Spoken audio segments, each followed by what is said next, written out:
Um, hello. Hello everyone.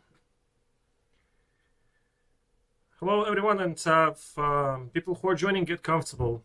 We're starting today, like with a course I have announced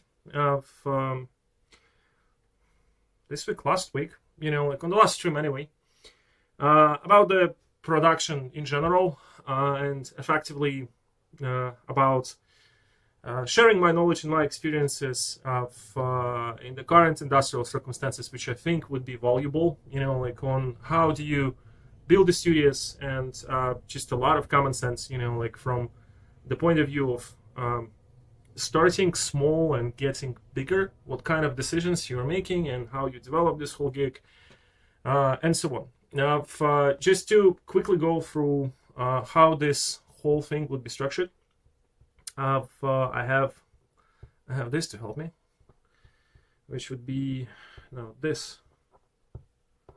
Right, that's what we go to. So a production course. I mean, like again, very quickly.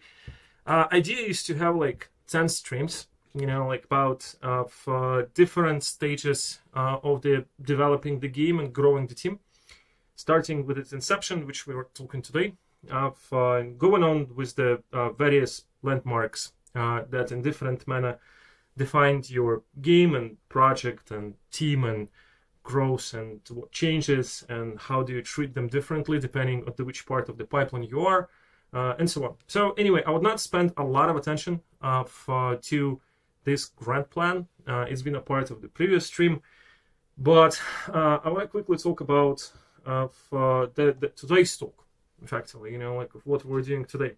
It's also a kind of a creep, like I will look at occasionally to keep the conversation going, because again, this type of courses, like you need to have a little bit of agenda in a table of contents, because otherwise you get stuck, like in the process a little bit, and then like it's always good to have a plan, isn't it? So today we're gonna talk about like where actually games come from, and a lot of people just don't talk about these things. Like they don't talk about how idea of the game emerges and why people do that, and like what are the decisions associated with the initial stages. And I find it a little bit weird and unreasonable, because decisions that are made at the beginning of every process are essentially super important, and they will influence everything that's gonna go, like, and will be happening through the whole course of lifetime of the project and the game and the studio. I will use this chart in Miro. I'm not a huge fan of dragging stickers around the screen, like, but I think that this is the most efficient way, like to substitute the whiteboard, which I would typically prefer. And we'll go through the following subjects. Introduction for people who just picking this up, and because like these 10 streams would be a part, well, 11 with an introduction would be a part of the separate section at the channel. I'll introduce myself, probably a little bit differently this time, like than I do that at the shows or like at other occasions. I want to make an introduction about myself related to production, because like we're talking about production video game development in the first turn, like, and I want to make this relevant, and also for people who would be asking who is this dude and why he thinks he can share this experience, like I want to basically answer this question, like, and talk a little bit about my relevant experiences to production and game development in general. We'll discuss where the games come from and why people do games in general. I mean, like, it's important because, like, it's important to define motivation and why people start to do this process and how the idea emerges originally. A very big choice in between solo or team, which is truly definitive because, like, solo is a completely different gig. People who do game solo do it for a variety of different reasons, and they do it in a different manner. And team, and when you choose to develop anything in the team, you effectively making the choice that anything that you do in the future will depend a lot from people communication in general, like, and you would need to start treating this whole idea of communication seriously. I want to talk about the team disposition for original IPs and team disposition for other circumstances, subject that been not really described anywhere with attention that it should be described. I've discussed different pro and contras of different type of composition. Then a little bit counterintuitive, like game and game definition goes about the team composition and everything that we do, and I'll explain why. An important question of for whom, what kind of game, what platform, and for what specifically you want to develop the game. Discuss optimal strategies for different kind of games and for different team dispositions at your initial stages of doing anything literally.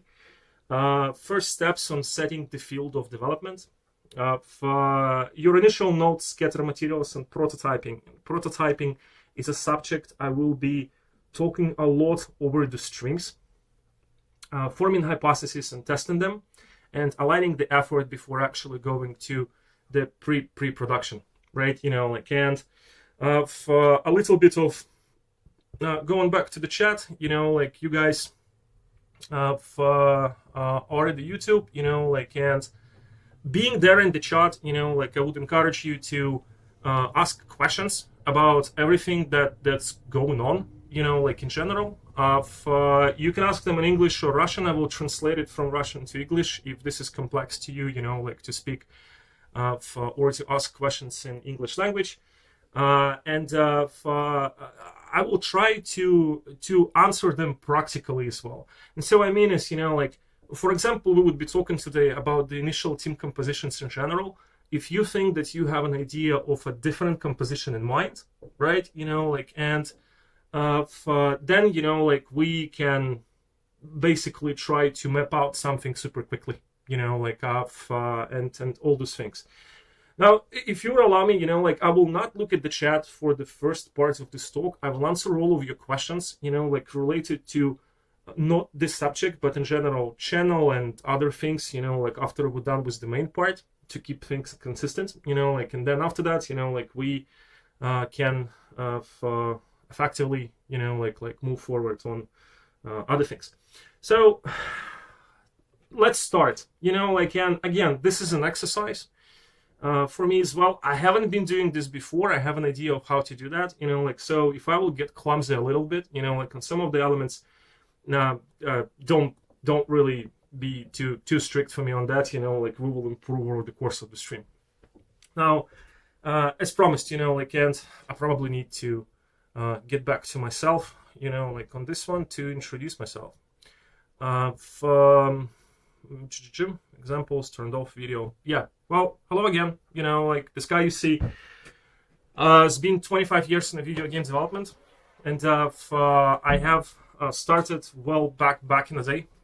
Games always been my super passion. I've been taught by my grandmother to read text and books at 4 years.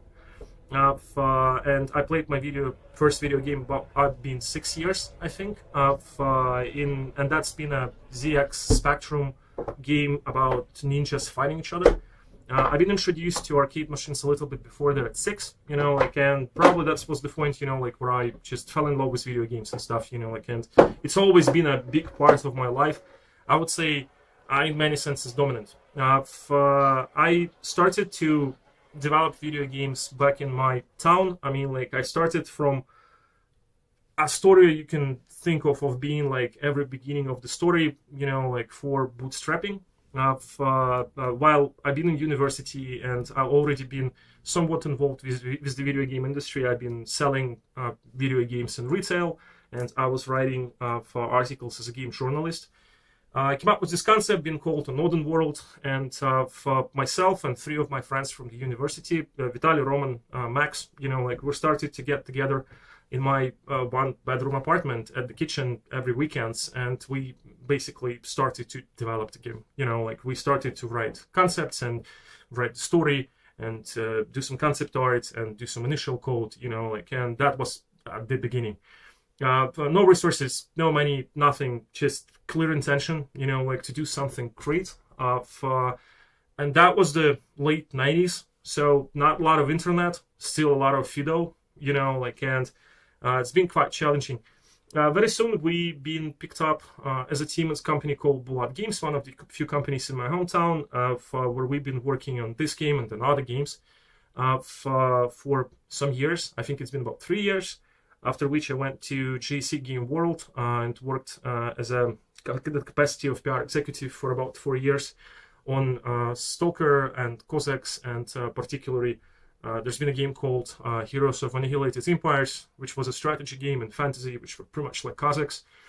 After which I went out and built a company with partners that have been called Black Queen Foundation, which developed, I want to say, about 8 or 9 titles, and also been working at the big games as a contractor, like for a bunch of companies like Square Enix and a big cartoon American company, and bunch of others, 505 as well, and so on. After that, I went to work in Epic. At BWF, I've been an executive producer, and I've basically been a person behind most of the games who's been launched to the market, and person who's been working in production hands-on for 8 years. After that, there's been times of Epic Games. I spent 2 years as an evangelist, and then another 5 years as a business development and licensing person, working at the Eastern Europe and CIS and occasionally a few other countries. And with that being over, I've been doing a whole bunch of things, trying to challenge my career path with new expertise type of things. But those things been always relevant to production in general. It's either been working at the financial side at the funding, being a person who would evaluate the games, how they build, what are the pluses and minuses, the problems, so team compositions, and providing the reviews for decisions, if one or another company get invested or not. Then working at the XLAXO, I've been working the large infrastructure of based Unreal project as well, which has been effectively production. So production has always been a little bit a part of what I do. Again, I'm doing this course because of it's weird times to me. People talk about everything but essential production elements and how to build the studio from the ground and up. I would say that a lot of things going on are extremely speculative, to my opinion, and I think that someone needs to talk about very basic things, right? I think that they're also massively useful, and I think I can also talk about that because with those things being useful to you being common for me, because I can share some of the personal experiences on real examples, and showing you some real documents and the stuff that you can build in the production. So to start, where games come from, right? Games of effectively come from people, we all know that, right? It's and they can go from a couple of different sources, it could be a person or a conversation, and that would be, and I would need a little bit more larger, not that large. Person or a conversation between two people. Between people. And games come with the variety of different type of motivation. These motivations, then they are very different. And people don't talk about them in a way that they should really. Let me go back to the board because I've started already to do some stuff with them, right? And the motivation to make games, they are important because it's important to preserve and remember why you got into this gig in the first place. And the reality is that for a lot of people, it's a different type of the thing, or it's a combination of things, right? And those things can be for the sheer love of gaming, because you like games and you want to build one. It can be money. People can go into development because they thought or they heard about video games, are a source of how to become an IT guy or a girl or whatever, how to become rich and become a wealthy person, like it can be money, definitely. It can be fame, like it can be as much as I will build the greatest game in this genre and people will know me for it, and I will be known for it, like globally, and it's a powerful motivation for a lot of people. Can be ego, just which is connected to fame. Can be for vanity, like the same thing. You think that you're better than everyone else, like, and you want to do something to prove that, and being a creative person, you go for it. It can be as much as to be belonging somewhere, because and people do a lot of things to not be lonely, like in general. And a lot of people in the video games development production are introverts. I mean, like, and they come up with the ideas that will help them to be connected to a larger medium and to the larger community, and to be able to do stuff, right? I mean, like, and not being lonely is a thing, definitely, like for lots of folks. Or, like it can be something simple, like I'll buy myself a Ferrari was a popular thing, like back in the day. Myself a Ferrari. Or as simple as I don't like current games, and I build one for myself. Etc. Right? Because like motivations are super various. But motivation will influence the style of leadership, like, and it definitely will influence your next decisions, right? Because like the next thing, like I really want to talk about is about like, do you choose to go like solo? Here's solo.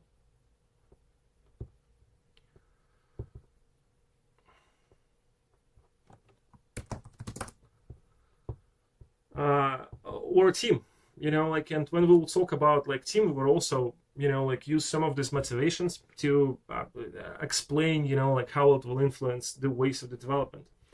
Now, the tricky thing about developing stuff solo is it has only one thing in the center, like of this concept, it's you. People choose to do things by themselves, mostly because they don't want to affiliate their efforts with other people, because they're super comfortable doing stuff themselves, and because they it probably their hobby. Like most of the solid developments begin as a hobby, and it will stay hobby with 90% of them, with 10 maybe becoming something which is bigger than that and becoming a hobby that turn out business or the way to provide yourself with a living. And things. To be like completely candid and honest, like if you're going solo, you probably don't even need to hear this course. I mean, like you probably don't need to hear like literally everyone, because like it's all about you. Again, it's you, like it's what you define, decide, including the course, the stages, the way you develop, how much time you allocate, like you probably have resources saved or you have another job, so you would not be rushed. I mean, like by no one, community, industry, and for God's sake, you don't need to associate yourself with an industry to avoid all of the white buzz that will distract you from the production. It's about you. But there are a couple of things though I wanted to talk about solo development, like, and they would be like how communication happens, like, and how you develop as a person. And because it's very typical as well, like it's, I took some stickers over here, like, and try to explain, like, again, by experience, like how it typically works. So working on the game, like you most probably will have one proficiency expertise, right? Like, or you would not have expertise at all. You would just have a desire to start to do something.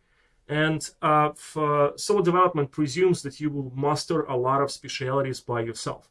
I mean, like, and it would be you picking up the engine of your choice, and that would be based on what you heard on the internet, or maybe you will sign yourself in at some code courses, like, and you will start to slowly become an engineer and write your own code, like, and feel awesome about it.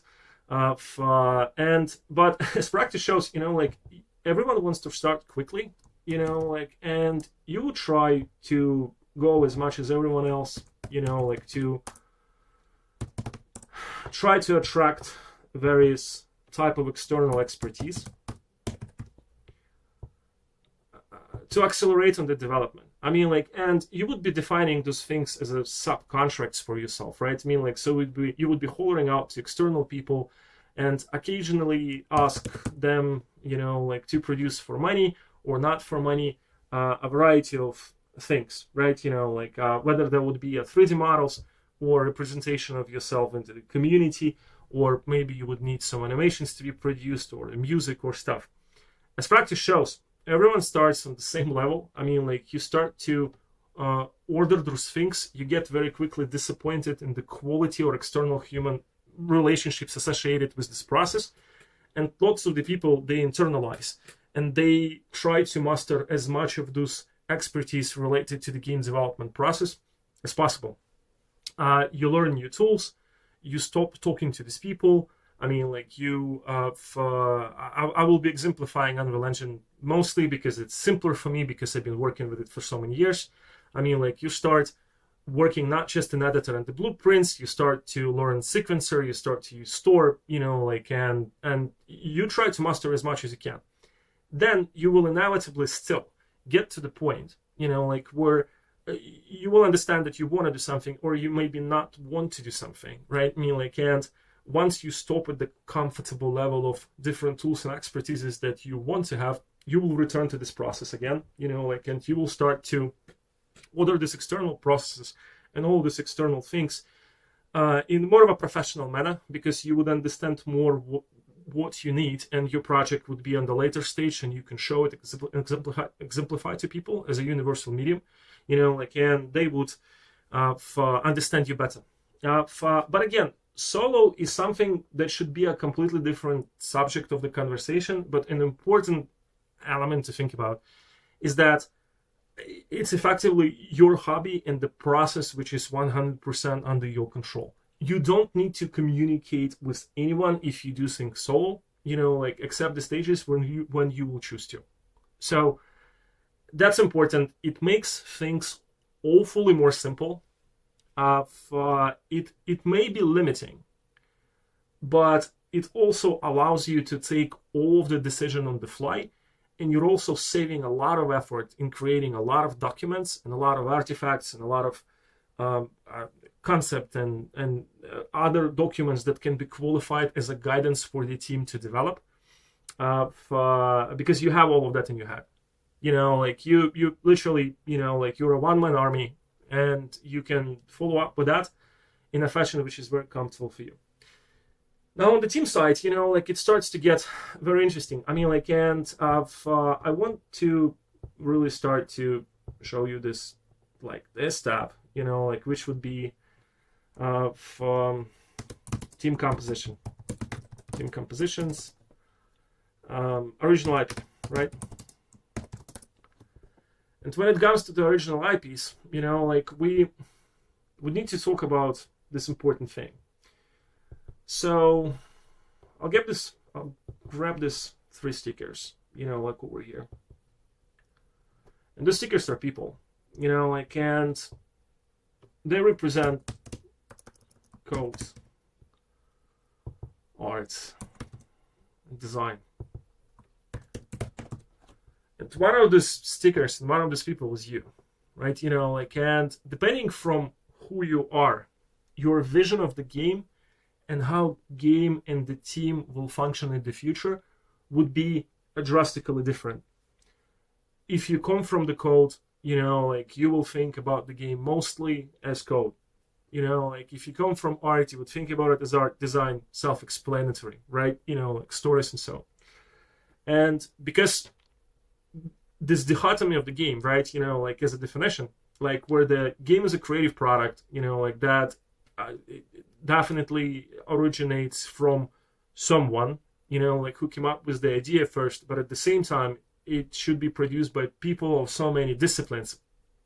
It becomes a very complex subject, of how the team is built at the scratch. We can have cases where team has one leader, right? And maybe it started solo, or maybe you came up with an idea or an interesting feature as an engineer, or a set of interesting art assets, like both concept-wise or maybe models.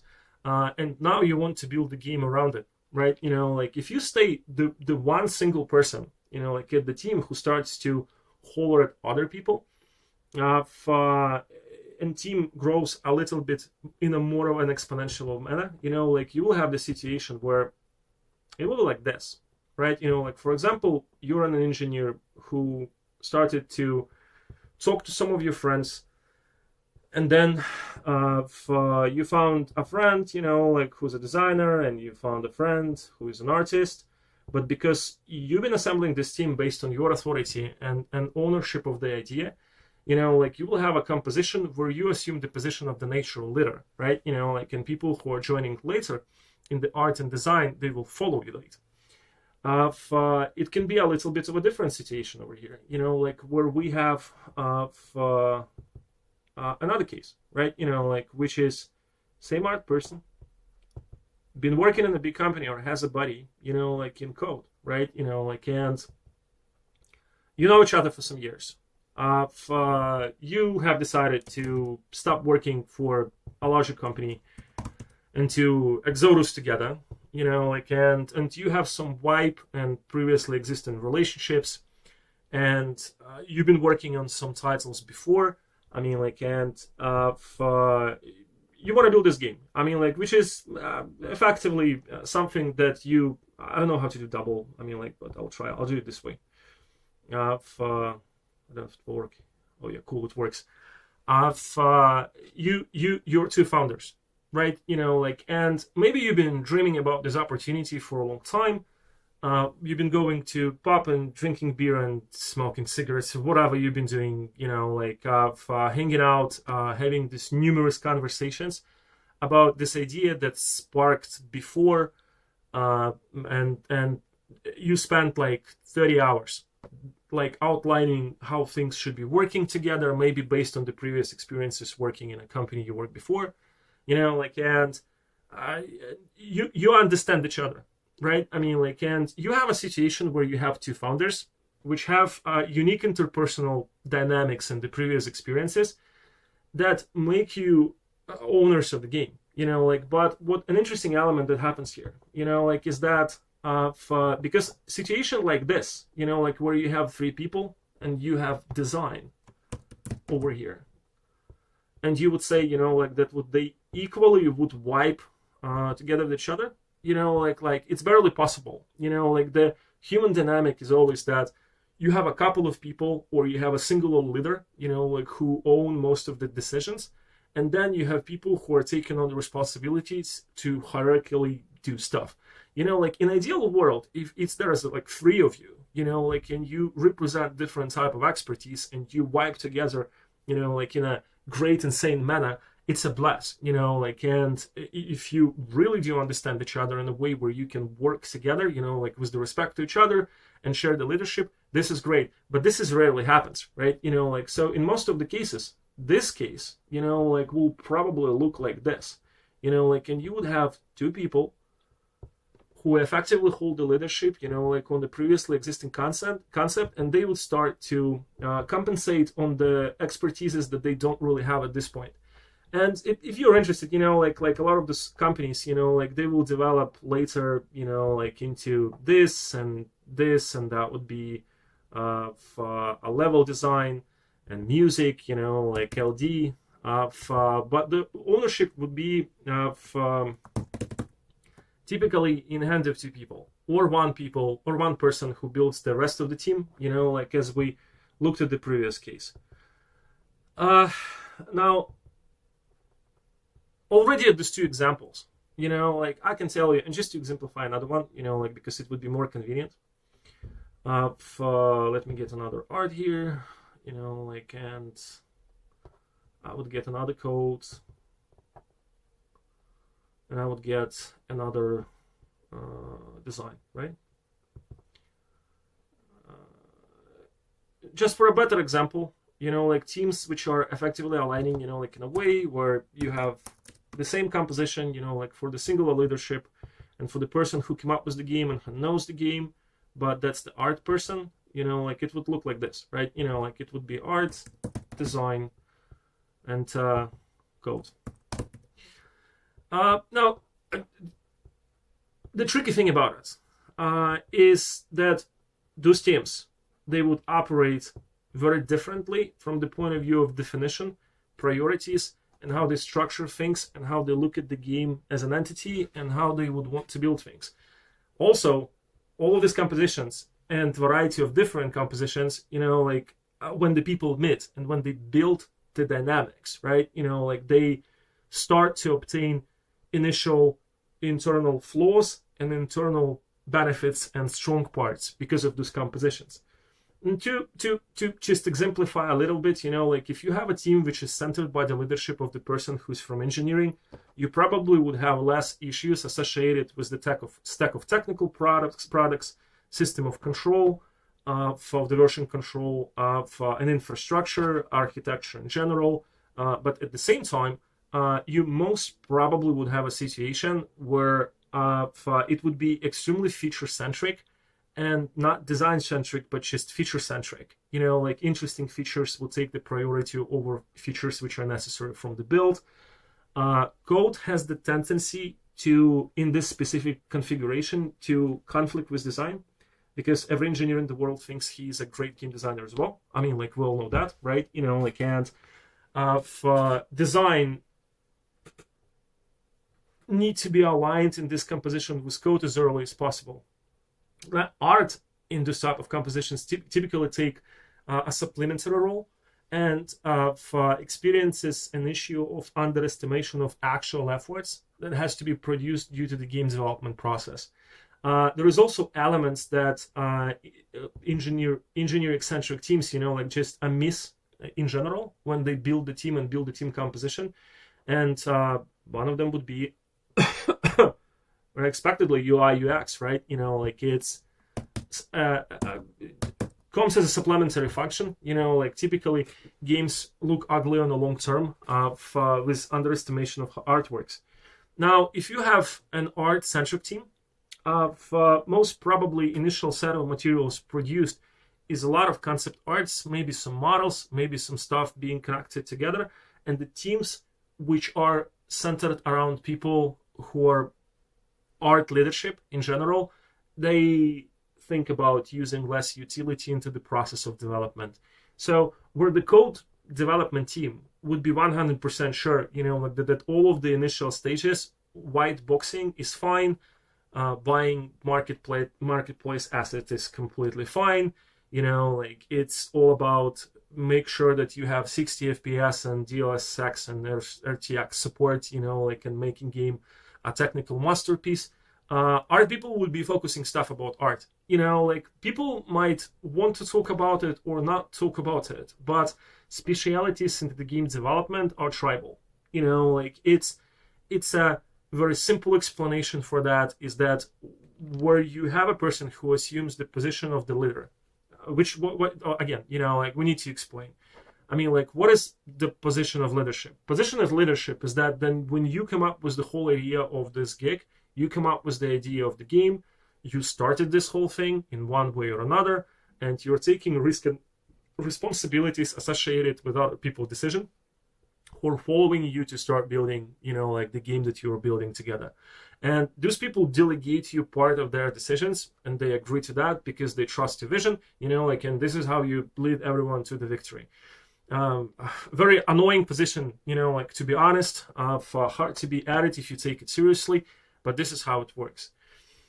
For design centric, I need to respect this, right? I mean, like I need to get the design one. I mean, like moreover, I mean, like this is my combination, like because this is how I've been building stuff. Design, arts, and code. What was the code? Blue one, right? So we have this one, like, and that would be design. That would be art. That would be code. And design-centric configurations are interesting. and extremely annoying for a lot of people, to be honest, because like design typically takes its time, writes a huge amount of paper, like we do guilty as charged, like, and creates a lot of lore, produces a lot of references,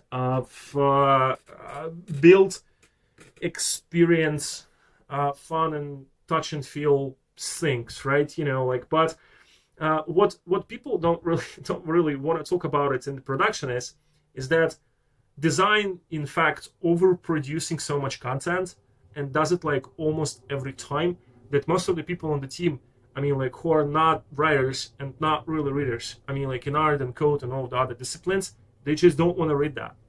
Like, and a lot of designers, I mean, like, get over the boards producing so much content, like that it's extremely hard to read it. And then they get extremely offended that people in art and code, they don't really read through this, like, and familiarize themselves with the stuff they're writing. And that's an issue because like it goes again against the proper estimation, like of what you do and how you do that. And this is an issue that has to be aligned. Now, coming back onto the shared leadership, like, and I would use only one example because otherwise we will go into a whole number of crazy schemes, like it's, let's say as an example that this is an art and code, like, and you have initial alignment and you have to have an initial alignment for this type of config, like in between people who are doing this with the previous experiences, then you probably have a better chances to focus on the strong elements that your team has. But at the same time, and this is the reason why I'm putting this config here, it would be extremely hard to bring in new ideas with the already conducted set of rules and vision done by two people who would support each other in most of the circumstances, right? Like, so question of innovative versus, like the already set stuff would be one of the questions that would need to be discussed on this team. And then, like, this is the original IP composition stuff, right? Like, and then another thing which I wanted to quickly touch at, like, it's basically teams that are made for money. I will give you two examples. Like, it's team compositions set for revenue, right? Two types of production teams. I would take production teams, like, and just because why we have a lot of stickers here? I mean, like it's supposed to be much more, but whatever. I mean, like, is I will ignore callers now. Then, like, so let's say, let me show you the vehicle which is set for money, and how is it different from companies which are set for product development, original IP development. Entrepreneur.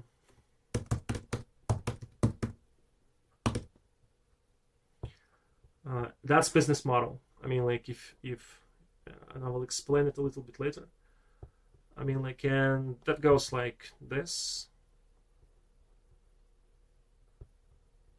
this,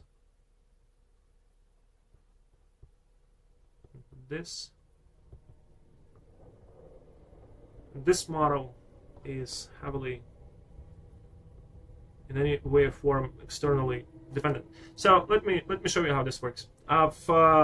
So that's the business model. That's the original entrepreneur that puts money into the whole thing. Like, he's there to make it work for money. He do not understands business. So this person would be dependent from external feedback one way or another. External feedback.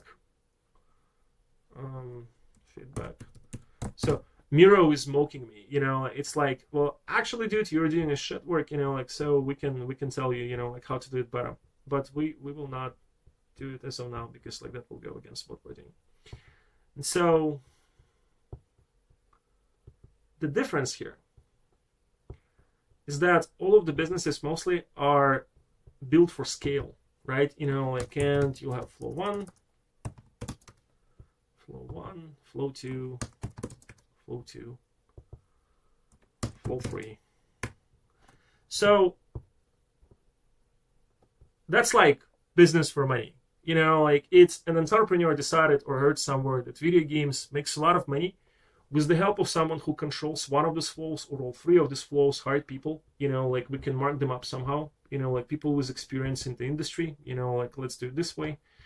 As an example, they develop a business model which is effectively a filter and the blueprint for everything that would be developed.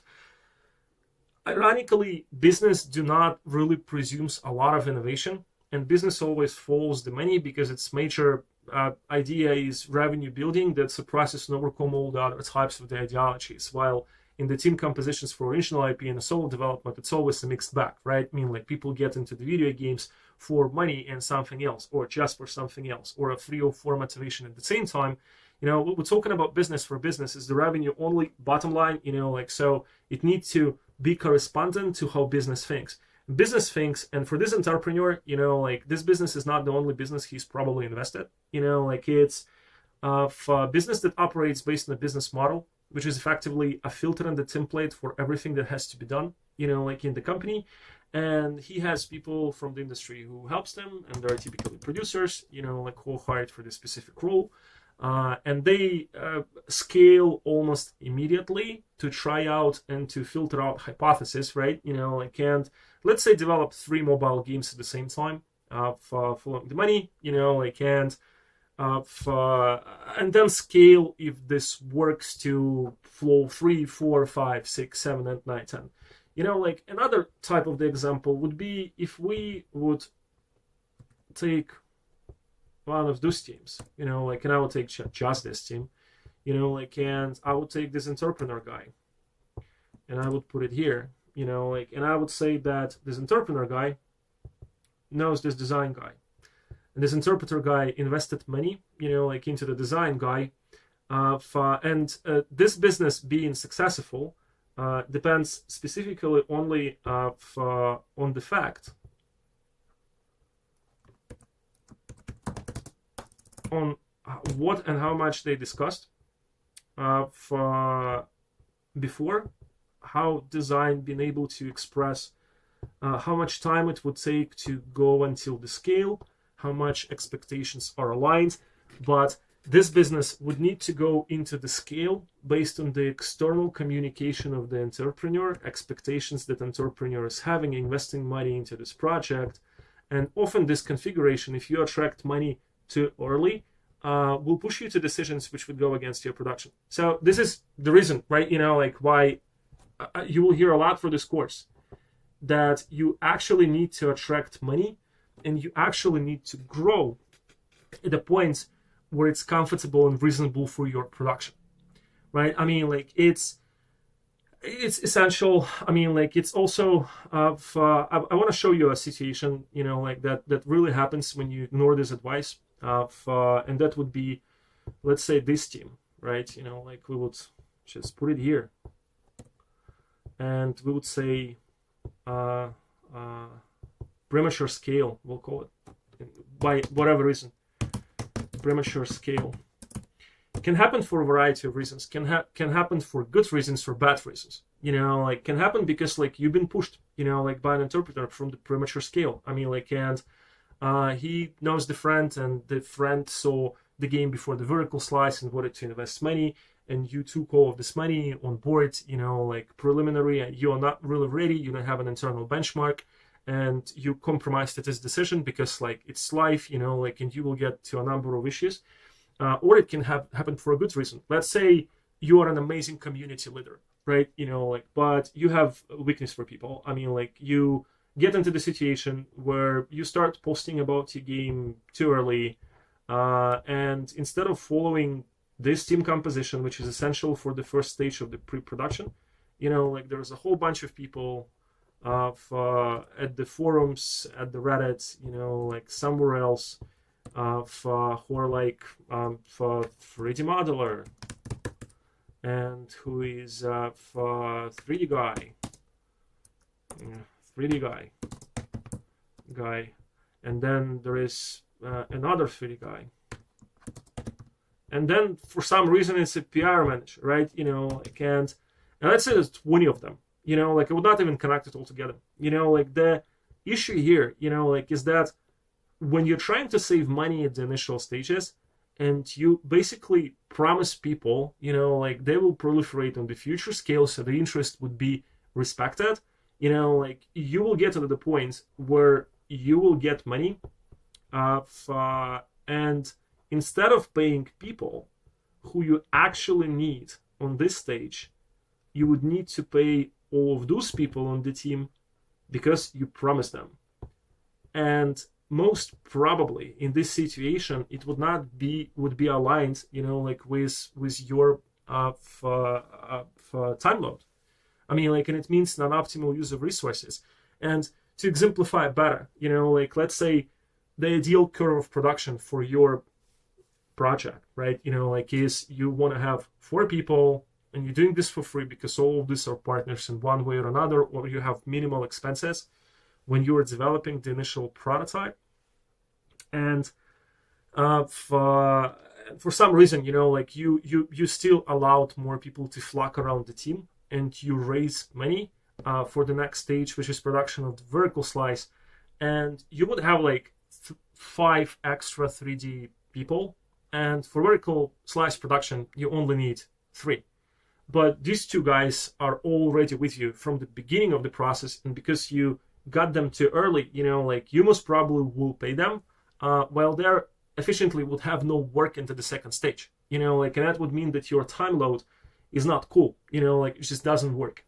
So be careful about the premature scale. Ideally, you want to keep the team as small as possible, like through the whole process of development, until you get to the stage, like where you understand the composition of the team, you understand something about the game, right? Like you pretty much have the gist of it, like, and you know that it's because you, for example, like that this guy from the design, like that, that you are building in its basic definition of third person adventure, whatever. You can tell me any different genre, like I can exemplify it in the same manner. I mean, like, let's say it's a 3D person adventure, right? Like, and you need to start figuring out, because like we are currently here.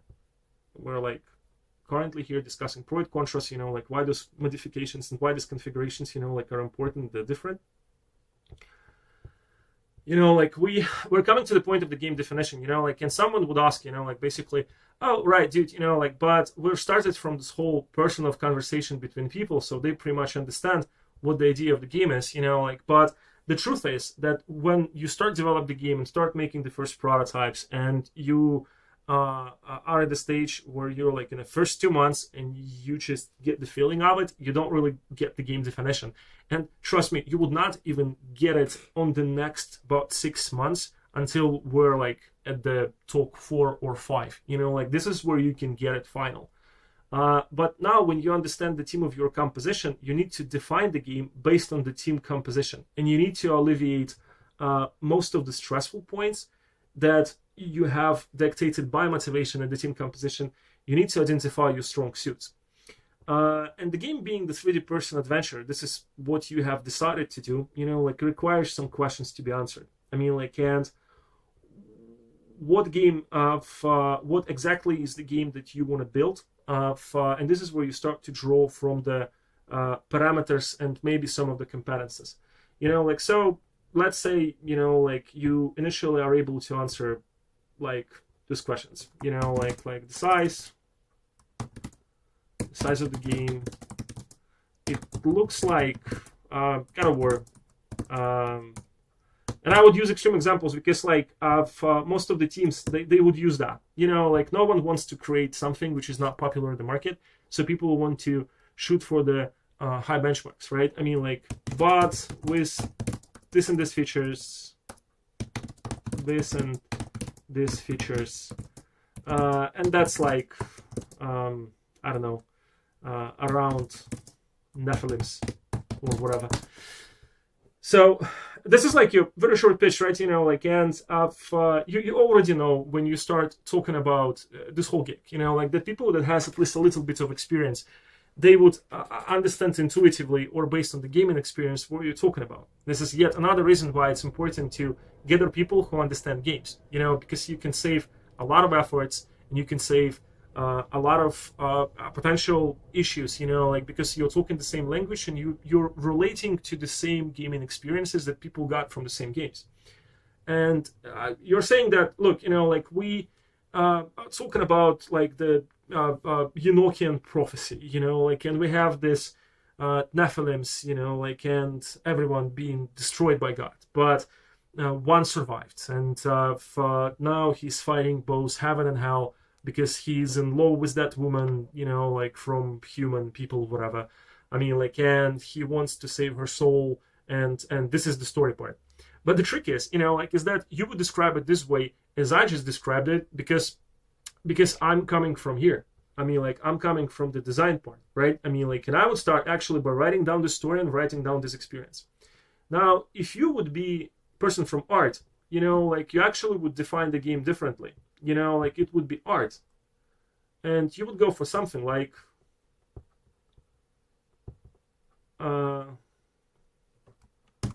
lots of exposition and landmark, beautiful world of biblical proportions.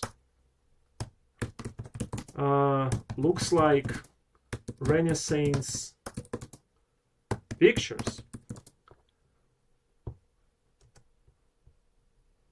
Whatever, I'm sure of that. I mean, like, yeah. Anyway, you got it, right? Like, biblic. It should be from capital. Biblic proportions, like Renaissance art. And the game is piece of art in itself. It's an art product. I have been to Louvre and looked at Caravaggio, listening to Coldplay, and it hit me. I'm getting a bit radical here. Like, but you do understand the difference, right? Like, it's about game get defined differently, like based on who runs the show, like, and for just to go very quickly and very simply here, like, for person in code, like, this will be a perfect graphical game that supports all of the modern NVIDIA graphic cards things, and it will run like a clock.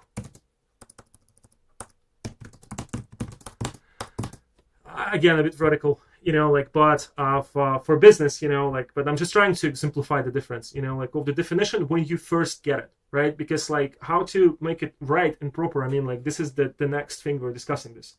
And Manny would basically say that, like, I've talked to my investor friend from Hollywood,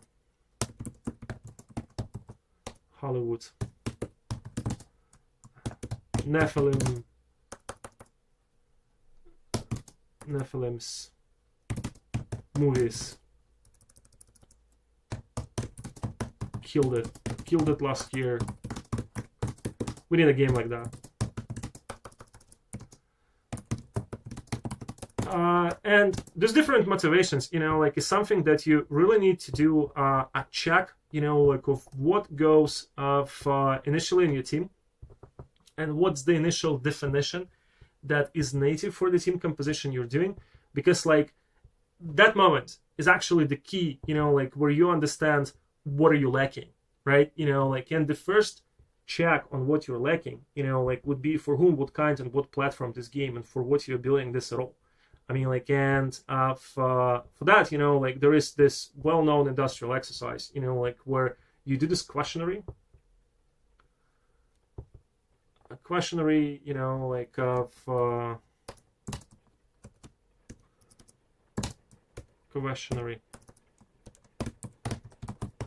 she's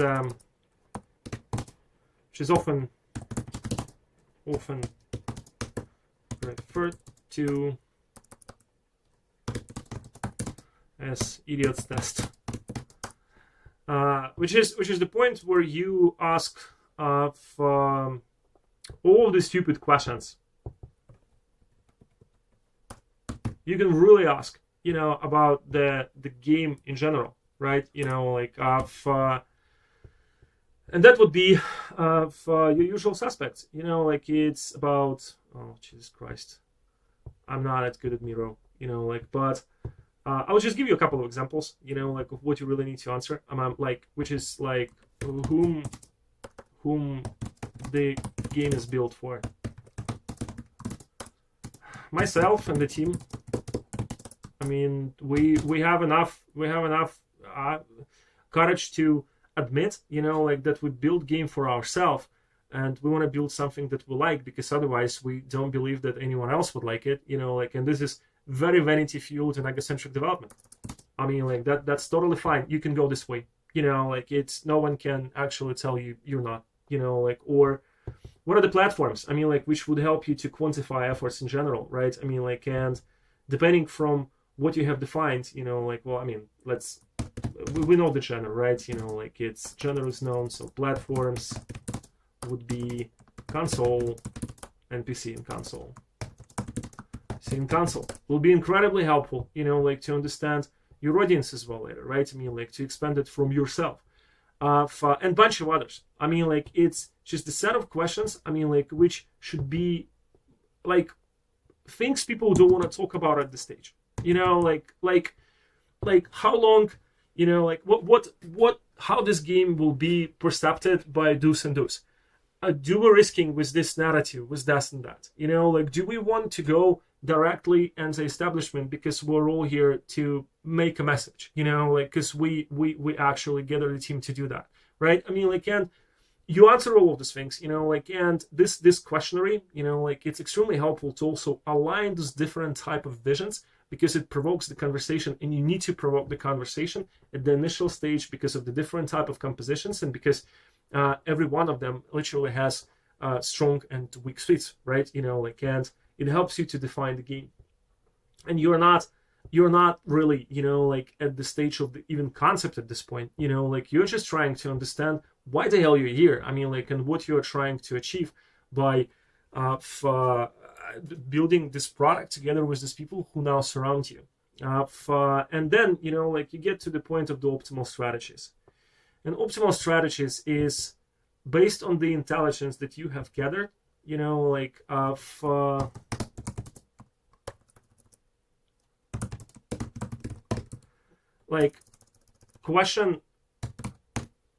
questions you need to ask yourselves, at this point is, so with us being myself and Steve, and John who joined us, who makes us the design, the way we see the game, and those other two guys helping him in level design and music, not being able to have initial funding from the entrepreneur, but still having the privilege of time to build what we think suits this team, that being that game that we define as a mix, of this code and this art element, which will be done for those and those people, for those and those platforms and consoles. What are the optimal strategy to achieve this result? Optimal strategy is quite simple. If just to go by the definition, it's how you can achieve your goal in the set parameters with the minimal effort for the maximum quality, right? And to answer this question, you also need to understand your weaknesses, and you need to do the work on the risks and the risk management that you will have as a team at the future stages. And your obvious risk in the composition I just talks about is that you have limited resources, you don't have many, but you can work quietly for a longer time because you all agree you're going to do that, and you might have the better vision before you show it to everyone. And this is your natural leverage point, because if you already have something that looks cool, you are more resilient to external feedbacks, and you can better protect what you think, on this specific game. For the business, optimal strategy would be to how we will minimize the risks, on this particular market, and you order market research, right? Like, can you try to get more experienced people, and you explain to those experienced people that each project would be 6 months in a development, and then they launch at the very early stage, and we choose one that has the better metrics. And the optimal strategy for, depending from the relationship on this business, right? Like, you would basically tell your entrepreneur guy, like, that you would need at least 12 months to finish the vertical slice and then put it to the market, and then attract external resources based on the early access or a community. But there are conditions. Like, you should not be interrupted too much by the external feedback, because this is how production works, right? Like, and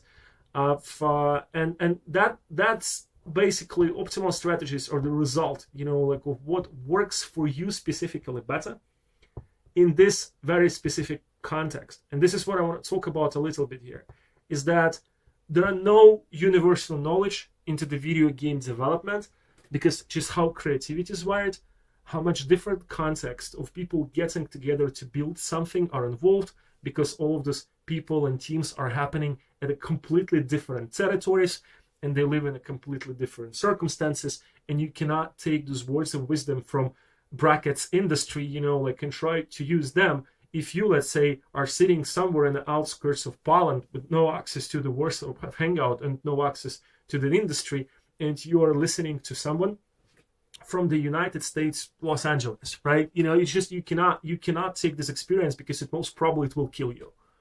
Like, you also need to define your strategy, and this is my big belief. Like, from it should also go from principles which are currently directed for the market. I mean, like, you want to keep product control and access as much as possible for yourselves. You want to have creative community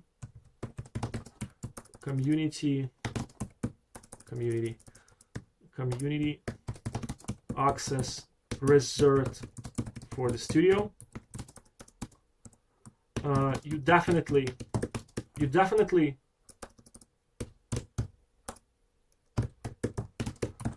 don't want to pre-scale aggressively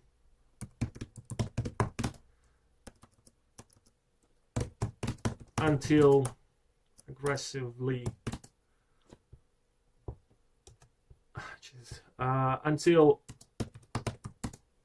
you sure what you are doing, and then unique elements that are relevant for your specific context.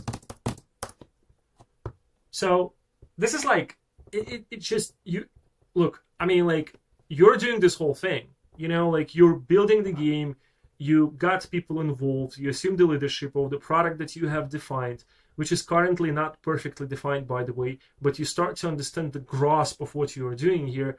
It defines your context, and you develop the optimal strategy, because no one else will do that for you. Like, and you need to define the optimal strategy, because, like, if you won't do that, someone else will do it for you, and you will become the part of their game, right? Like, and trust me, in most of the circumstances where people sign you in as a part of their strategy, they have the tendency to think about their own private interest in front of yours. I mean, like, so you need to have your own definition how you move forward, and for what are you doing this, like, and you need to be able to declare it, right? I mean, like, and you need to be able to protect this position. This is extremely important. And once you have all this, you start to get an emergent understanding, like, we getting to the point where you start to set up the field. And to set up the field, like, I mean, organizing the process, and that should be comfortable for you, the team, and everyone involved, with the high relevance to the stage you're at and what you have negotiated people to work with. That typically goes to a bunch of things. It will go for schedule routines. It will go for very basic plan.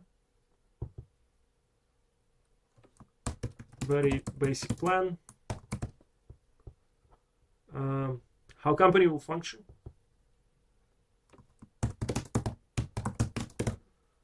will function. What are the expectations on work?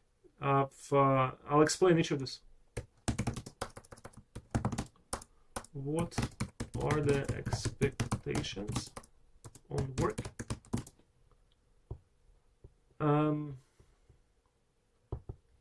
And then and bunch of others, right? You know, like I can go. It's a longer list of. It also involves, you know, like if someone get paid, or how decisions are made, you know, like, and all of the essentials that would need to define the rules of engagement in between the people who are doing this specific game and this specific concept and this specific optimal strategy. So schedule and routines at this stage is important, because ideally you want to make this initial stage free, right? You know, like you are just starting to prototype and define things, and you get involved with people based on the promise, you know, like of us and them together, just spending some of the savings, and you are trying things out before showing this to everyone.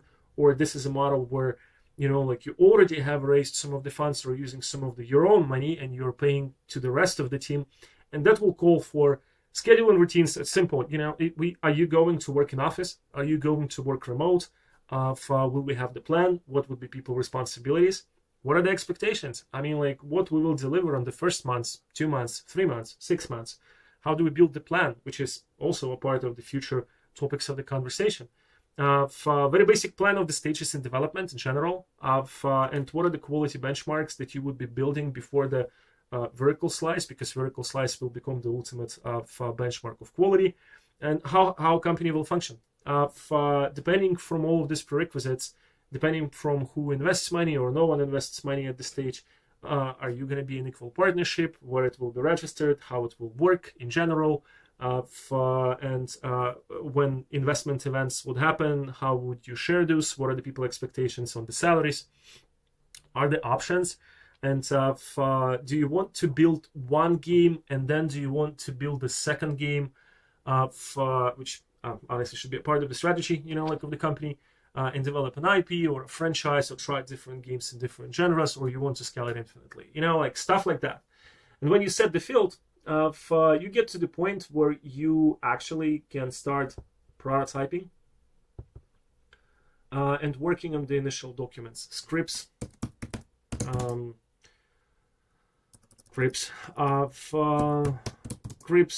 notes, prototypes of concepts, all that jazz. This is a free-for-all stage, and I want to pay a separate attention, because I know that a lot of people consider prototype to be a form of the demo, you know, like of what you're up to build, and you're thinking about it as the build at this point. It's not necessarily the case all the time.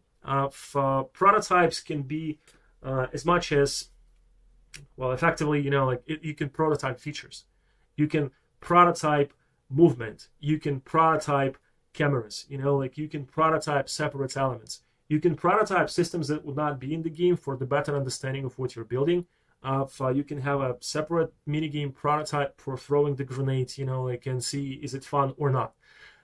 And prototyping at all of the stages is extremely essential, because, again, you know, like coming back to, let's say, this configuration, right? You know, like where we have a designer fronting this up, and when the team grows, less and less people would want to read stuff, you know, like, and once you start building prototypes, something that you can touch and play and understand, it starts to become an ultimate medium of what should be done in general. You know, like it's much easier to actually have a feature description and something prototyped at the blueprint, and that being given to an engineer with all the final settings, so they would do the same thing in a C++. And for initial prototype for the just touch and feel of what you want to get from your game very vaguely, you know, like in just the way that people communicate with the main character, for example, is extremely important as well. And everyone else on the team that's starting to do elements of work that will future become the actual project artifacts, and they're not yet at this point. Like designers will start to write feature briefs, and level designer would start to do mockups for the levels, and art people would start to produce art bible and a bunch of concepts, and there would be a story, and there would be a director's script that would be disassembled later to the inventor of the project, which is the topic of the next conversation. But in general, I would encourage teams at this point, especially with the dominance of the modern engines, if you're using one, to prototype as much as you can. And ideally, people should know the tool set in all of the specializations across your team. And it's much more easier to start bringing in this element of the development culture to make every proficiency technical at the early stage of the development. Because when you get to the point where it's like 20, 30, and 40 people, and you would want to change that if you didn't do this from the beginning, that would be very hard for you. Trust me, I tried, and sometimes successfully, sometimes not successfully. But general culture of the pipelines and general culture of the constant prototyping to put any form of medium into the game environment and into the actual infrastructure environment is essentially very important. And once you get this, there is another answer why you need all this prototyping. People argue. And people argue based on the point,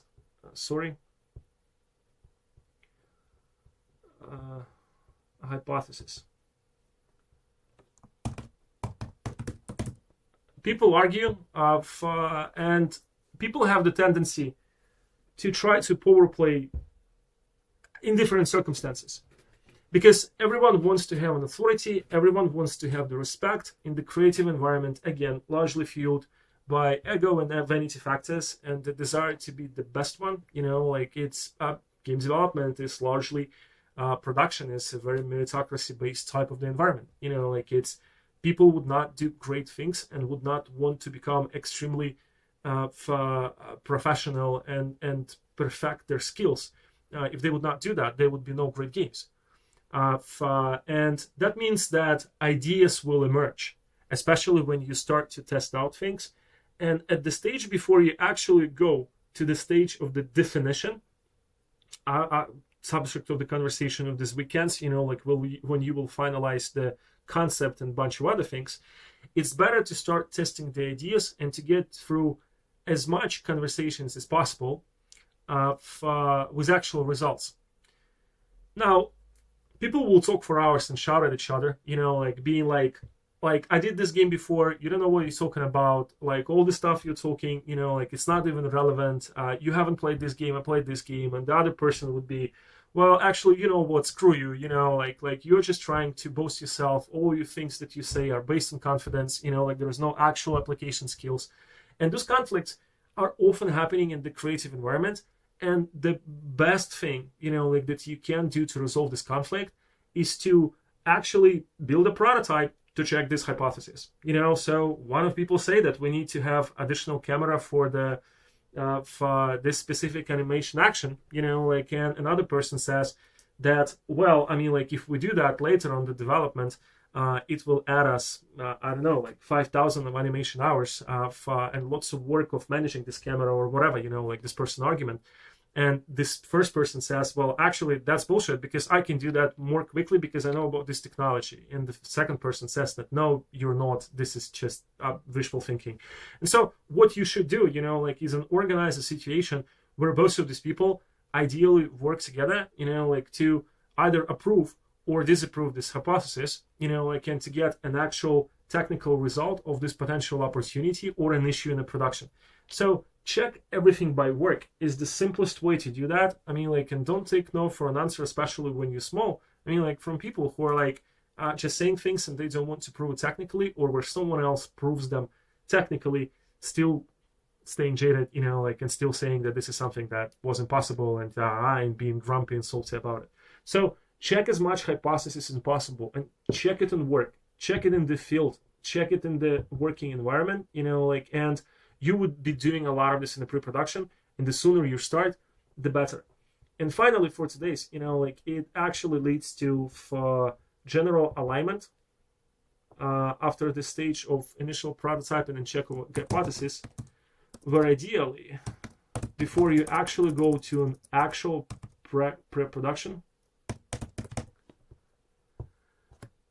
you get to the situation where, let's go for the whole of this thing, like, which is weird thing I did, like, is that idea being incepted for the motivation to do specific thing, like, and team have decided to move as a team, not solo, in this specific composition of people to develop this specific game, which initially was a little bit disassembled from the point of view of vision and would not include some of the discipline and aspects. But because of the questionnaire and optimal strategy developed based on this information, team was able to set up the basic game plan for how the company will function, take the buy-ins of all of the people who would be a part of that to start prototyping, making notes, the concepts, like, and again, all the jazz, to test most of the hypotheses, to understand what the kind of the actual game they would be building. And at this point, you're ready to start producing some of the real things, right? Like, and by real things, that would be the second part of the talk, like, which is a concept stage, definition, inventory, and feature list, like, that would be already an actual artifacts coming up for the, again, prototyping and more prototyping, to roadmap, timeline, pipeline, quantifiable efforts, optimal use of resources and a budget, to finalize pre-production package and start with the vertical slice production. But we're not yet here. But we will get here. And at this initial aligning, like, the last thing I probably would want to talk about here is that you want to also keep this process free or very contained or very cheap for one simple reason, because before you align your core team, which ideally should not be more than 4 to 5 people, I wouldn't suggest you move further. Because, like, every mistake, every overlook, and every synergy lacking, like, in between those core people will project into the whole course of the development. And when people talk, like, when some of the investors who are not aware of the video game development, who think who can just hire people, like, the element that they're missing is well-aligned team is a result of not just these preliminary stages, is a result of a couple of projects being done together. This is the point where people actually start to understand and feel each other and know each other best and worst practices, understand specifics of the composition of their team, and understand their own context and understand what actually they are doing. And this is the point where they start to produce actually something reasonable and a well enough done quality, and just having money and throwing people together, even experienced people from different teams, that completely ignore, like, some of the things that we're going to be talking in this course, and often leads to a person from very big team who produced this amazing title maybe were very dependent from the infrastructure of a 2,000 people company, and maybe this person just cannot repeat their success in the circumstances of a 20 people company situation. Like, it can be as much as that. And on that, like, it took an hour and 20 minutes, like, we're going back to here, like, and I can go to the YouTube and there's a whole bunch of questions, like, and let us see what's going on here. Alrighty, so finalizing, guys, like, I hope it was useful. Like, and I hope that gives you the understanding, like, of how deeply we want to go into the rabbit hole and what we really want to discuss, like, onto going from, like, bottom to top, like, and understanding the differences in the contexts. And yeah, questions. Hello. Maybe I missed, but what about simple chatting about industry, games, and news? I still gonna do that. I want to do that at the weekends. I also think we can do it both in English and Russian. So next Saturday, I will be busy, but on Sunday, like, we'll just sit down и будем разговаривать про состояние индустрии, последние новости, телесериал Fallout и все остальные штуки. But also, like, I want to produce something sensible, which currently coincides with my vision, like, of previous experiences and in general of again, things that people for some reason don't talk about. Like, I have, like, this idea which is fairly crazy, that no one understands production and everyone really hates production because, like, it's so convoluted and complex, and people who are not, like, really into that, like, they feel threatened, like, by the absence of the knowledge of people from production, how actually games are done. Like, so, and this is a part of the crisis in the current industry, which is crazy in some sense, like, but whatever, like maybe it's just me, like maybe it's just some of the thoughts, that I have. Now, question about team composition, your opinion. When's the right time to find producer? Is he necessary for a team under 10 people? I would say that it really depends from the composition, because like I'm also a big fan of producership efforts to grow from people internally in the team and not from people who's been externally thrown into the team. Because like when you get an external producer at some stage of the growth, you're inducing extra system authority into the model, which can be a good thing and a bad thing at the same time, right? I mean, like, and I'm not sure, like that is justified in all the circumstances. It also important to remember what do you mean by the producer? I mean, like, producer is the person who essentially working very closely with the team to realize all of these goals and strategy to the final results and keep the hand on the pulse, right? Like it's typically, like what the person does. Also, producer should be a person like every supervising manager in every game development team, ideally, who has a lot of experience from the video games. In a lot of circumstances, the person who takes the role of the leadership, like in the team composition, because they define the organization structure, and they will define your organization structure, they will perform on the producer's role. And I would say that would happen for up to 20, maybe 30 people. I mean, like, different people have their own different capacities. Give you a couple of examples. I mean, like, in most of the projects I would be leading, I would be doing design, but I would not give away to anyone the producership position. Because it's just the nature of people in design, and maybe it depends from the type of the project we're doing here. But in most of the circumstances, that would be the case.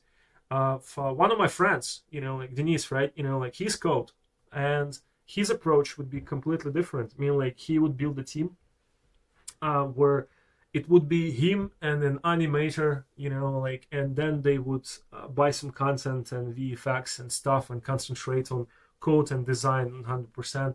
And the only reason he really needs an animator because, but let's be honest, most of the animation packs at the asset stores are shit, right? I mean, like, and you need to make them look good, like for the good impression. So I think that impact and influence of the producers are somewhat over. Expectations are too high. I'll put it this way, especially for the smaller teams, because like you really do need a producer when it's a very big project and you need to build a structure and you need a lot of efforts to be aligned at the daily basis. You need a lot of checks and you need a lot of iterations and the feedbacks on already existing build. And producer probably is most reasonable when you already have the benchmark of quality and the vertical slice, and you constantly need to do this measurement where your benchmark is coinciding with the course of the development. And I wouldn't, if you don't have one, I wouldn't get one, like before you get the vertical slice, who's ran by a natural leadership in your team. Mostly a fan of composing a team from production of specialists, but I heard theories that the initial team setup that should consist from some business or suit guys. Is it applicable at all? I mean, look, the only example of business or suit guys, like when it makes sense at the initial composition, is that you have your school buddy and you haven't been hanging out with him or her or them, like for 15 years, and you met occasionally, and he just cashed out his options, and you're still super cool friends, and you want to build the game because you're a production person and he's like your friend who also plays games. Before you have an actual vertical slice and you run the team and before the 20 people, like, and your composition is not set for revenue initially, why would you need to have like anyone from non-production roles at all? It's a lot of distraction. I mean, like, when you're building initial stages of your projects and when you build a team, you need to minimize white buzz and distractions as much as possible. There is an issue with business people. They're operated with an insight. They would feed your internal communication funnel with a shit lot of industrial news. I can guarantee you that they would tell you about other games and other teams and other releases, and what happened in this team, and what happened at this show, and what happened here, and what they heard about their friends. And all of this information is, to be honest, completely irrelevant at the first initial stages of your development of the game. Like, it just distracts you, does nothing else. I mean, I literally have people into, it benefits you to know people in different practices and in different industries, like to know some of the best pro tips. I know a shitload of writers who would not touch other books and who would not talk about other books when they're building for the first draft. Because once you set yourself to the goal, once you understand what you need to do next, and once you define this initial vertical production of vertical slice stage, you don't need to be distracted. I mean, like, you need to build it, and then you will have the chance to evaluate, to look around, to compare, to show, to understand what can be changed, and so on. But I believe that this is something that, like, everyone needs to understand. The best practice into the video games development in general is to review, if anything, at the logical end of the stages that were initially planned. Like, once you start to get with a lot of feedback, non-relevant to the current plan in between the actual production stage, you're driving your project to the production hell. Non-production people don't understand that. Just don't. Business people have the tendency to push you with authority as well, and in very different ways. I mean, like, and again, I'm not diminishing the value of business people, but I think that their participants is essential at the specific moments of the company existence. And again, it's based on the aligning with how the relationship with business people would work. So I would answer this way. Fair point of design center stuff. Just stop overproducing when I realize the issue. Yeah, I mean, like, it's we design people where we have that, like, we get too much into the paper. And we get too much engulfed, like, in scratching our own ego on the feeling of creating this whole world and the universe with every object being described. And a lot of us have issue on focusing, like, and that becomes an issue with the estimation. This is a big part of the next talk, by the way. House design over production is a bad thing. Is this all is useful work and not boundless creativity for the sake of it? The result is a lot of docs, refs, and stuff art and dev can use when needed. The problem here is in this specific when it's needed. Because like, having just a lot of stuff at the initial stage that being overproduced in scattered initiative, like in the different parts of the potential project, it's extremely frustrating for people, and it's extremely frustrating for communication. Every designer I've been working with who's been doing that thing, when they upload this material to Jira or whatever, they presume that everyone immediately read that, like, immediately. It's just, like, and it's just not true, because people in other specialities, they just don't like to read stuff. Like, it's they like to read technical documentation, they like to read stuff for entertainment if they read books, but mostly people just don't like to read things produced by other people into the working process. Like, and even if you produce a lot of stuff, you need to structure it very efficiently, extremely efficiently, and you need to adapt some of the techniques that would allow you to not just to structurize it, but also make, like, spoof videos and maybe some graphical content, and then put the priorities on what you're writing. And you need to adopt a little bit of a humble attitude, like, to your work, because let's be honest, and let's all, as designers says, like, we're not looking for all of those arts. We're not checking for all of this code in general. I mean, like, we don't even look for all of these commits and stuff, like, we like to read our own shit. Like, development is tribal. I mean, like, and people who manage the process, they need to constantly think about how you align people efforts and how you make this constant informing of each other on their own work a very comfortable process. And when you have someone who's ruling the whole thing, who produces hundreds of pages of text, like, weekly, like, or monthly, and throwing all of that stuff on other people, and everything happens on the real time that will inevitably influence people work. It's not a good thing. I mean, like, it's you need to prioritize expressing yourself shortly, and even when you create lore, you should make it optional. You should put it onto the separate parts of the confluence, and you need to think about the toponymy of the things which are mandatory to check out or not, and whatever. Now,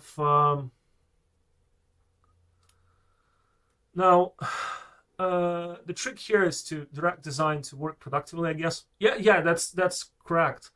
We'll talk about it on the next talk, right? And an important thing here is there is an interactive data that design produces, and there is non-interactive data that design produces. It's important to set design pipeline to produce interactive data, like really, like it's stuff that can be disassembled to asset lists, for example, stuff that can be described as features, and you need to respect the formats as well. Like one of the methodologies I've been working with, it comes from the larger production houses, and it's basically an idea that you produce first a creative brief, and then you produce a design brief, and then you produce a technical brief, and you sort out all of the information in between those briefs, and then you make a prototype, and when the prototype is approved, that goes into the production. That's interactive. That's highly interactive. It involves all the people, in the process in a way that they can contribute their expertise into proper way. If this is a blank text walls, there will be issues. You can just duplicate stuff in Miro, Control D. Yeah, I mean, but like I said, I'm learning. When I'm looking at this Miro now, it looks good. I like it. I'm not the Miro professional, but it's decent. I did the decent Miro. I like it. On the scale, it's barely readable in 720p. Please zoom in. Yeah, guys. I mean, I can actually, what can I do here? Is probably, I don't know if this is the way it works. I mean, but let me check. I can probably share or I can. I don't know. I mean, I'll do some screenshots, right? Or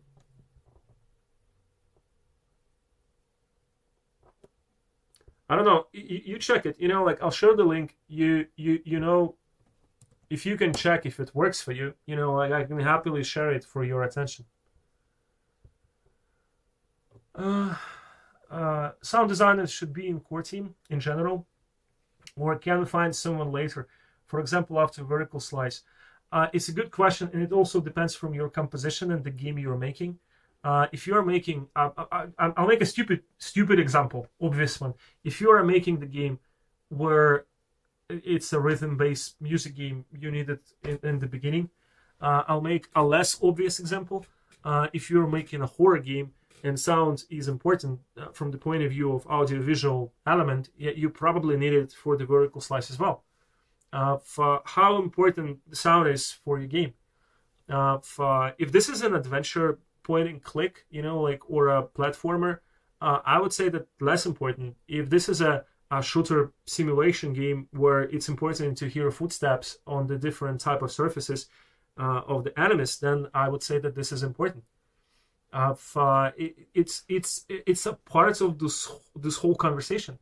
It's depending from composition type of the game you're building and the circumstances you're at, you need to define what's more important for you at this specific initial stage, and follow the context, not whoever says, because people share their own experiences, and it takes a skill as well to analyze what other people are saying and be able to disassemble it, in a way you can actually use it in your environment. And most of the people just take stuff as granted and try to throw the toaster into the washing machine, which never works. So I would rather rely on your own experience and be very careful, on anything, on external aggressive judgment and try to do all of the homework related to priorities for your project by yourself. Possible for you to publish the Miro snippet? Well, here, I mean, like, I just put it in the chat, access requested. I can probably, but which is weird. See, I mean, like, it says that, for anyone with the link. Well, all right. Like, here you go. Can view. Anyone with the link can view. Maybe you can check it out. Done. Now let me know if it works. Hello. Which wine do you usually drink? White. Riesling. Used to be a Sauvignon Blanc person. Moved to Riesling recently. I think it's a better summer drink. I'm trying not to drink red wine a lot recently, because after getting 40, it hits me like a goddamn train. I mean, like, wine is weird on me. I would say that hard alcohol with some decent food and for a good sit down with people is better. It's new for me. For overdue, produce a huge amount of stuff, but it's all in backlogs, and for production team, there's just a strict product type document, content plan stuff I'm confident in, which is a good approach. It's when we talk about overproducing stuff, we're generally talking about for what you expose people to. It's not about what you have wrote for yourself. I mean, like, you can get as much stuff in your shelf as possible. It's fine. Got the good advice. You did short just for the sake of usability. Inspires like a Tony Robbins. That's funny, because I really don't want this to be like a life coaching thing, because like that'd be stupid. I'm not a big fan of those things.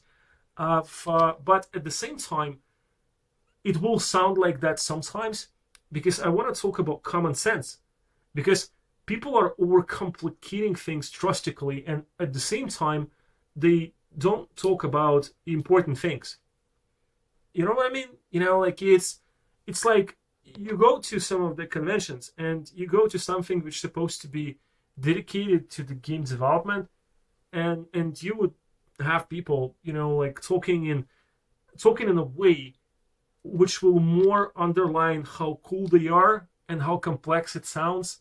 And this is the reason why you never be like me, and you're like, just get intimidated by that, and while I think, we need to try to simple things down as much as possible, and effectively just be reasonable, about what we're doing.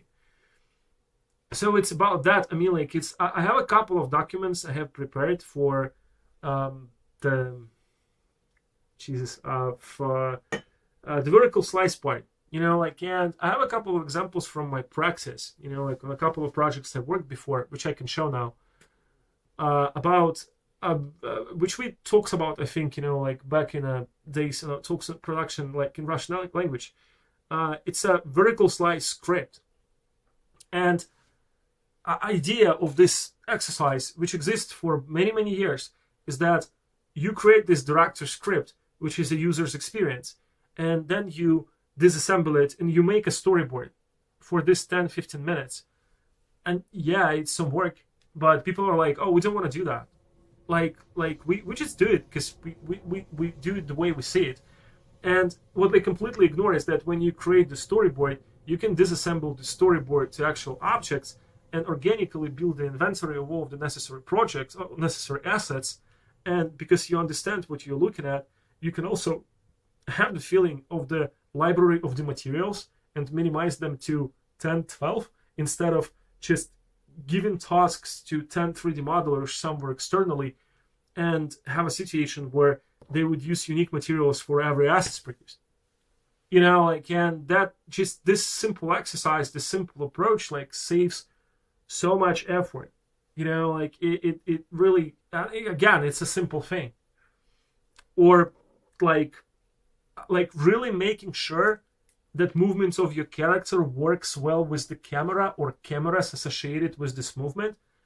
I don't know. I mean, like, it's a huge issue for me in a lot of games being published today.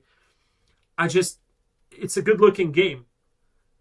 I just I don't like how the character moves. It's clunky and camera's shit. Like, I want this to be done right.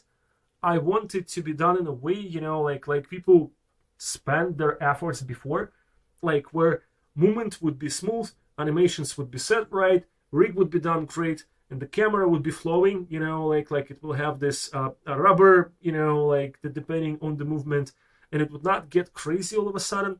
And I want the turns and blending would be set right, and I want the design to basically set all of the fine tuning to the point where this is like a 0, 105 and 6, like up to 1000ish, right? I mean, like, what's the problem? I mean, like, it's just a lot of lazy design. Like, and this lazy design is something where I feel like people who are doing this, they're like, yeah, I mean, like, we're doing this big game, they would play it anyway. I mean, like, and I don't believe that anyone should play or consume anything anyway. Like, if we know for a fact for many years that can be done right, like, it's just an issue for me. As a game designer, I do struggle with sales. Well, what would you suggest? Should I look for sales co-founder or just do my efforts? I would say that it's instrumental and important to get someone on board where you can show them at least a vertical slice and explain your vision of sales. I mean, like, because, like, when you get someone on board, you want to make sure that this person would understand what you expect them to sell. Like, you need to have the basic idea of the price book and the services and the market. And when you get someone in, you're like, look, I heard that you have the proficient skills. I need you to really understand, like that how this project is structured. You need to have the person who consumes the product they're selling, right? I mean, like, and you need to have the right person for it. You can get him as a co-founder, or, like, if you can generate the first full sales, you can get the person who could do that for the revenue share, whatever, like, or for the salary. What do you think about new Russian game Smuta? Oh, well, I don't think anything, because it's not a game effectively. I mean, like, it's a government conjuncture-based, presumably propaganda that turned out to be not even good enough to be a propaganda. I mean, like, it's if you're following some of the stuff and my public stuff I'm saying, you know that I'm in general in favor of attempts of trying to build cultural based product, like, but that needs to go genuinely from people, just in general. I mean, like, people who love their history and they want to do that and they put their heart and soul into that and yada yada. I mean, like, where the whole idea, like, of the project like that, like, is to get directives from the government and get government budget to build a game. It just sounds bad for me, like, I don't believe that anyone can build something which is propaganda. It's just one of my issues, like, with any form of agenda, and I'm talking about, like, literally any form of agenda, anything annoying that game would try to put down my throat. I'm a little bit, bamboozled by this phenomena in general. Because, like, propaganda by its definition, it's something that should be distributed by free. And now we're living in a world where a whole bunch of entertainment products are trying to deliver propaganda for money. I mean, like, and that's just ridiculous, like, in general. I don't get it. I don't like it. What was that was the process, honestly. I had a partner and guy to cover my shit level business skills and focus on prod. I mean, another thing, like, with like the business people and someone who would compensate on your skills. I think the big part of an issues we have in an industry at this point is that gaming people delegated too much power in their business to people who basically overtook the process, like, in a lot of companies, and who convinced them to do things which are counterproductive for the video game development company. I would say that when you're at the early stages, I mean, like, I would literally develop by your own, and I would not easily get people into co-founding, like, unless this is a very good proposal and you explain very clearly that those people are, like, cannot vote anything out, and you have the veto for anything in a company, and this is not voting stocks. And anyway, I would do that in the later stages. I mean, like, video game production development business belongs to developers. This is as simple as this.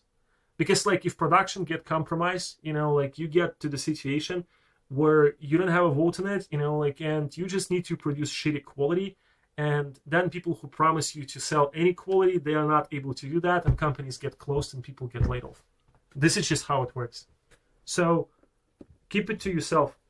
Don't give anyone rights on the game, like, and keep control to yourself, or at least make sure that people you invite, they have relevant development experience and develop a couple of games before by themselves at a position that presumes understanding production and development.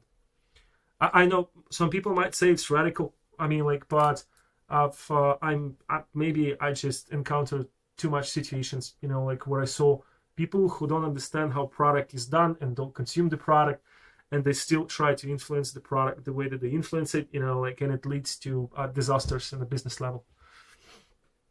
Should you already take care of legal business questions before vertical slice?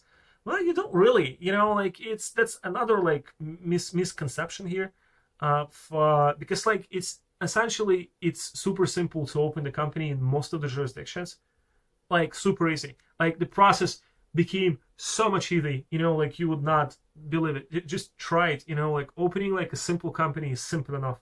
I mean, like, and by the intellectual property rights, if you have the website where you put all of the materials and you basically claim the copyright for yourself, and if you're still not sure, you can go and make a trademark, like, for yourself, which is not a very complex process for the specific field of registration, like the Madrid right, like, and some of those territories, but it will keep you protected.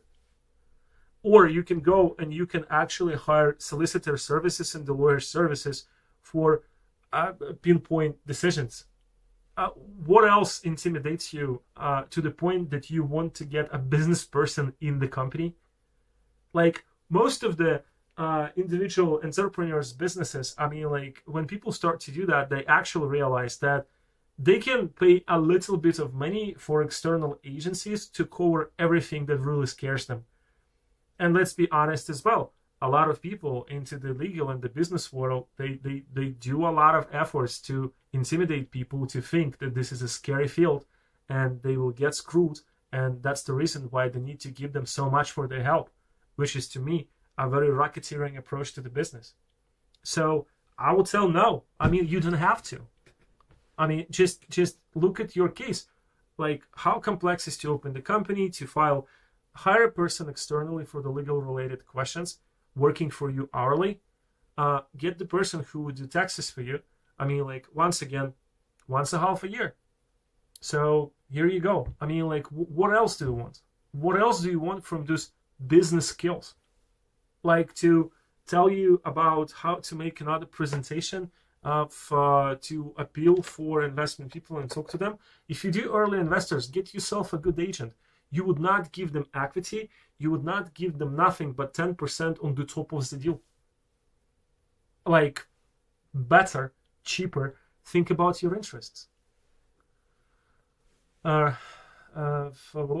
soon will game industry start attracting lots of generous investments from everyone again? Not soon. It's too much promises. Lack of new audiences, promised new audiences didn't materialize. Revenue is not growing as quickly as you think. It's also a niche-based business. Like, some of the niches are damaged more than the other niches. Investment money are careful and hedging now, and even if there are new funds, like Bitcraft, conditions upon investments are very different. Just a very different situation. You gotta have something except paper and the good word in the Bible, like, to get investment. and you're probably getting investment if you can show that you're a good founder, that you thought about the risks, you understand your business, and you have something that is already produced that can be scaled. Then you can maybe talk about investments.